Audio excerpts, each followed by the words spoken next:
Softball, they play tonight at 5 p.m. That game will be on AM 1480 WLEA and WLEA.net. I'm Brian O'Neill. The forecast being brought to you as a service of Stearns Poultry Farm Stores. When people in this area think chicken, they think Stearns. Stearns Poultry Farm Stores with 2 locations, Seneca Street, Hornell, and Route 244 in Alfred Station. The best chicken in these parts. Clouds throughout the day. There'll be a few showers. Temperatures are going to be somewhere between 80 and 85. Showers and maybe a thunderstorm for tonight. Lows 65 to 70. We're going to stay unsettled for tomorrow with lots of clouds, some showers, some storms. Highs 80 to 85. These showers and thunderstorms should start to wind down tomorrow night. Lows near 60. It'll become partly sunny on Saturday. High Saturday 70 to near 75. I'm meteorologist Rob Carolyn. And this just in from Hornell Mayor John Buckley. Mayor Buckley sent an email out saying, a quick note on the high grass in the parks and throughout the city. The company that is milling and paving Main Street and Seneca Street moved up their timeline for completion by a full month. Buckley says that's good news, and he says to accommodate their accelerated schedule, the city had to deploy all available resources to make sure the manholes and water boxes are at the right height before the new surface is put in place. He said that meant that a lot of your Department of Public Works employees who would normally be mowing the grass had to be reassigned to the duty of the keeping the surfaces even there. So Buckley says as they finish up the prep work on the streets that are being repaved, they're going to turn their attention back to the high grass, and he thanks everybody for their patience. 35 minutes after 8 o'clock now, time for the Newsmaker Show. Next on AM 1480 WLEA, the Newsmaker Show. Here's Brian O'Neill. And here is Shawn Hogan. What do I call you now? For this morning show, are you Steuben County Democrat Chairman, Hornell IDA Consultant, and Treasurer? Just call me whatever you like. No official titles. Just what do you want to cover? You want to start with IDA stuff? You want to talk state national? Well, we can do some IDA stuff. You know, the IDA has been very busy with as Alstom prepares to enter into full production of the high-speed rail train sets. And there's a lot going on as far as construction, capital improvements at Alstom. In fact, they're building a new bridge over the Canisteo River to extend their test track, which necessitated in getting the Sunset, purchased and eventually torn down, because that'll be in the direct response to location of where the test track ends. Also, there's we've been working as an IDA. We've been working on the Upstate Rural Initiative. There was some monies in there that was allocated to the projects that would facilitate Alstom's growth in the community, and also for the establishment of a training center. We've been working on that. Also, the IDA has allowed me to be the team leader for the Downtown Revitalization Initiative, which we had a public information meeting a week ago. And what that is the state has a competition for every economic development region. And the state allocates $10 million to each region for one community to enhance and improve its downtown. In our region, in the southern tier, the winners so far have been Elmira, which certainly was greatly needed in Elmira. The second winner last year in the second round was Watkins Glen. And that's already a significant tourist attraction, but that was meant to enhance their viability long into the future. And now there's round 3, and we're going after it as the city of Hornell. We feel we had a competitive application last year, and we've just done a few things to enhance it. We have some committed partners.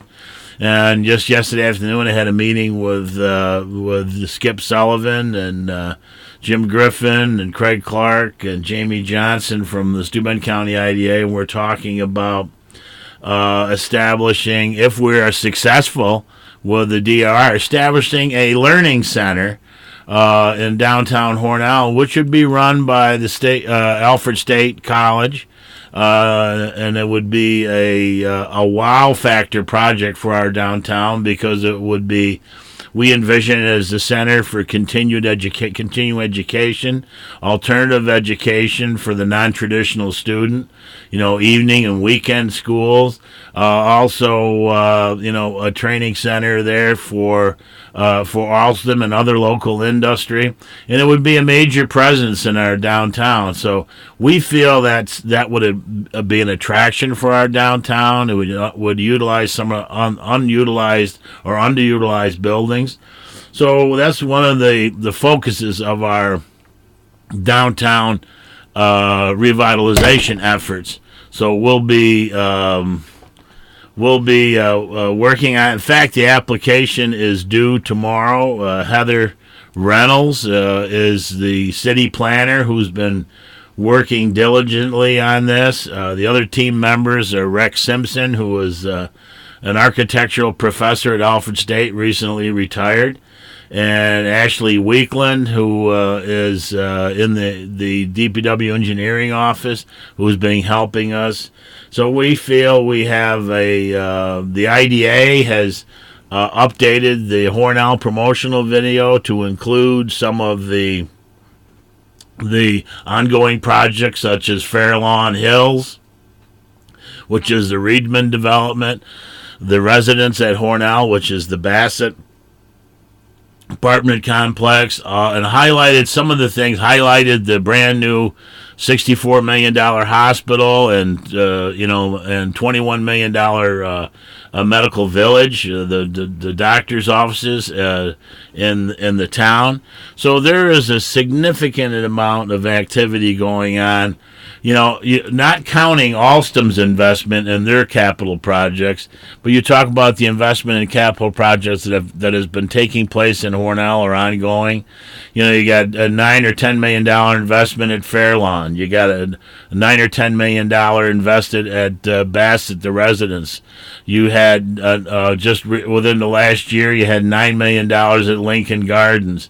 You got a potential of 4 or 5 investment in Marion Roar, which is going to be created in other apartments. The Housing Authority just went through a $17 million upgrade. With other new construction taking place, the new credit union on Seneca Street, the corner of Seneca and Main, the old Steuben Trust Drive-In Bank with the First Heritage, which would be their 10th or 11th location in our region. That all shows signs of economic growth and prosperity locally. So there's a lot going on, and I've enjoyed working with the IDA and picking up some tips and being mentored by Jim Griffin, and being able to continue to work with the city on a number of projects and working with us. It's just been a great experience, and I'm blessed. I'm being able to continue to work to assist our community, I should say, and it's all going to be for the better. A lot of news there, a lot of interesting things. A couple of questions. One, you talked about a new bridge there. Where exactly would that be? And two, how's High Speed Rail Center coming? Well, that's coming. The new bridge is right down there at the main at Plant 1, and it's to extend the test track to accommodate the high-speed train sets. They're right now they're driving pilings in order to complete that construction. Significant investment and a significant project by Alstom to meet the needs of the high-speed rail contract. But that high-speed rail contract is going to be here, and by 2023 it'll be completed. So what I find very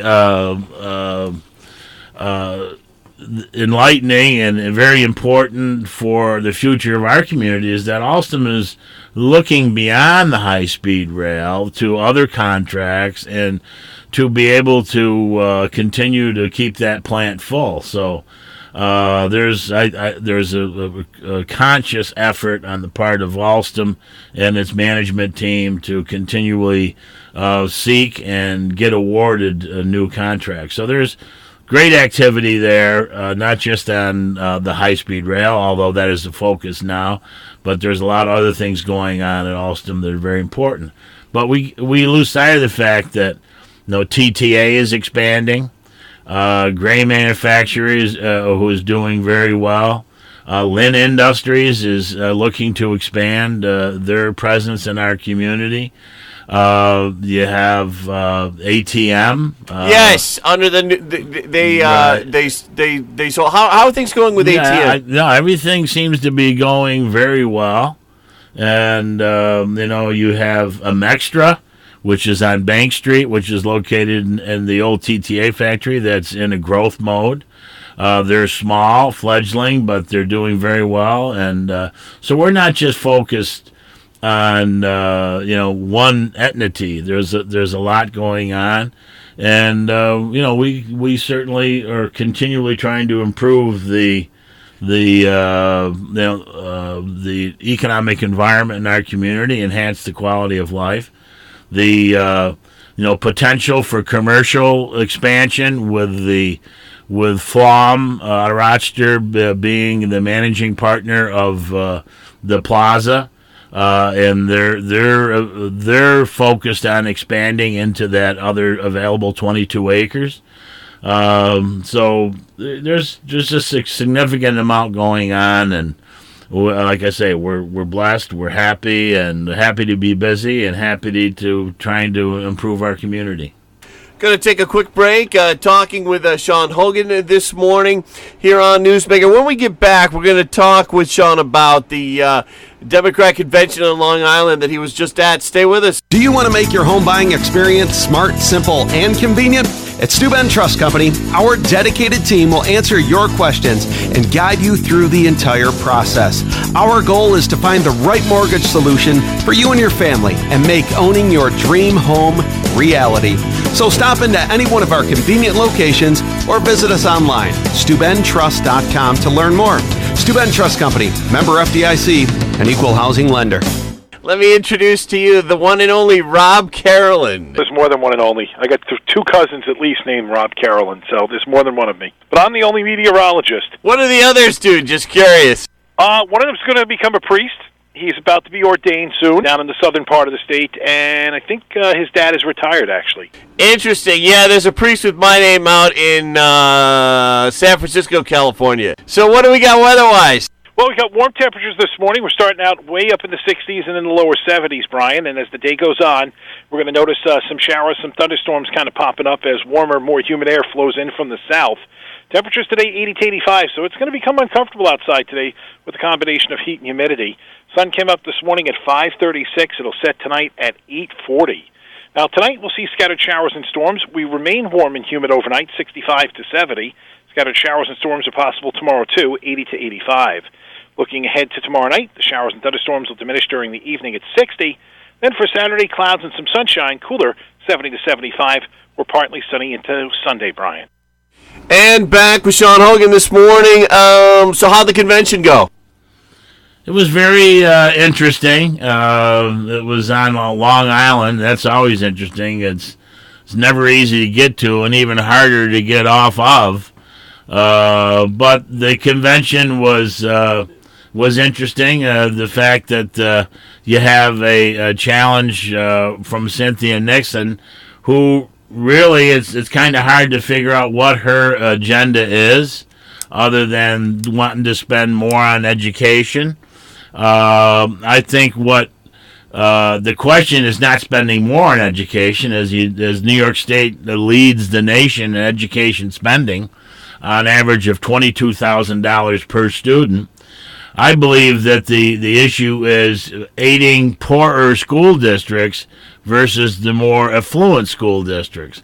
And one of the problems that we've had for years and years and years is that the state Senate's been controlled by a lot of Long Island representatives who insist upon getting more money for their wealthy school districts, and which takes away from the smaller, more less affluent school districts.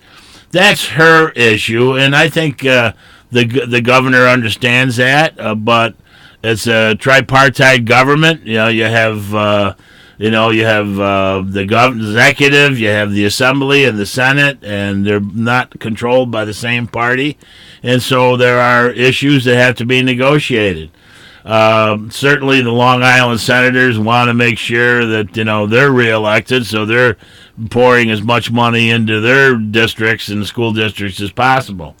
But I think that Cynthia Nixon's a flash in the pan. I think a lot of people look at the Governor Cuomo and they say they don't like him.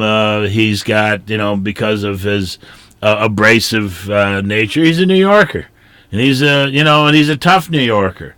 But if you cut through all the reasons why not to like the guy, he's done so much for our region. He's done so much for the Southern Tier. We wouldn't be building a $64 million hospital if it hadn't been for his policies and the fact keeping upstate hospitals open and alive. If you go to other states, South Carolina, Georgia, and anywhere in the South, these rural hospitals are closing at record rates. The governor's policy allowed us to build a brand new state-of-the-art facility, which in another 8-9 months will be open, hopefully, and serving the needs of our healthcare needs of our region. So. Not only that, the fact that he's been very supportive of Alstom and all economic development in upstate New York. He's changed the dynamic. And if you talk to anybody that's been involved in the Southern Tier for any length of time, they'll tell you there is a different attitude, and things are changing, and things are improving. We heard so much about these big infrastructure program from the federal government that was going to be one of President Trump's big key elements. Where is it? What's happened? Where now the governor has proposed in New York State $100 billion infrastructure program to improve our highways and our bridges, our airports, and our train stations. So the governor is doing what President Trump has promised he would do. So I think he's worked well with the legislature, both Republican and Democrat, and he's moving the state forward. I know there's people out there that they just don't like him and they'll never like him, but he has done a remarkable job in New York State. And if you just look at his record and look at it objectively, he deserves another term in office. And one of the Albany papers was saying that the governor says the Federal Reserve's plan to weaken, is it Volcker or Volcker? Volcker was the head of the Federal Reserve Board. And during the time of the financial crisis back in 2008, and there was a lot. The banks were doing a lot of, I don't know if it was illegal, but a lot of suspect trading back and forth to the debt. I mean, risky trading with mortgages and derivatives. And so he put in a rule after the financial crisis to kind of prevent that from happening between the larger banks. Now there's an effort by the Republican Congress and the new Fed board to roll back these protections that were put in by Volcker at the time of the Federal Reserve Board and through the Dodd-Frank legislation that was passed. That legislation was passed in response to a horrible crisis that was caused by some of the larger financial institutions in our country. if they need to be tweaked, then it should be a bipartisan effort to retweak them, or if a lot of smaller banks that have been caught up in some of those regulations that really aren't necessary, then you look at that stuff. But you don't throw the baby out with the bathwater. If anyone can remember, this nation was on the brink of a depression in 2008. And, President Obama, right now is someone that's forgotten about and is being vilified by our current president. But it hadn't been for him and his policies to strengthen our car industry and to strengthen our lending institutions and save the country from the brink of depression. It would have been a disaster. It would have been much worse than it was, and it was bad. So I would look with a jaundiced eye at any effort by the Congress or the Federal Reserve to lighten regulations without a full review by regulatory agencies. Down the last couple minutes, last question. Senator Schumer is slamming President Trump's health care proposal, saying they could raise insurance premiums for the sick and open the door to insurance fraud. Well, I think one of the things that was managed to get through the legislature is that they removed the mandate for insurance. And one of the things is now, now people don't have to buy health insurance. They can go without health insurance. So what happens is you have the younger people who are less susceptible to chronic illnesses and things of that nature. They won't buy insurance. And what you have is an older, sicker population that are in the insurance pool, which will result in raising premiums. And that's what's happening. And that's because they I find it funny, everyone has to wear a seatbelt. You have to wear a motorcycle helmet. You have to have your car registered and insured, but you don't have to have health insurance.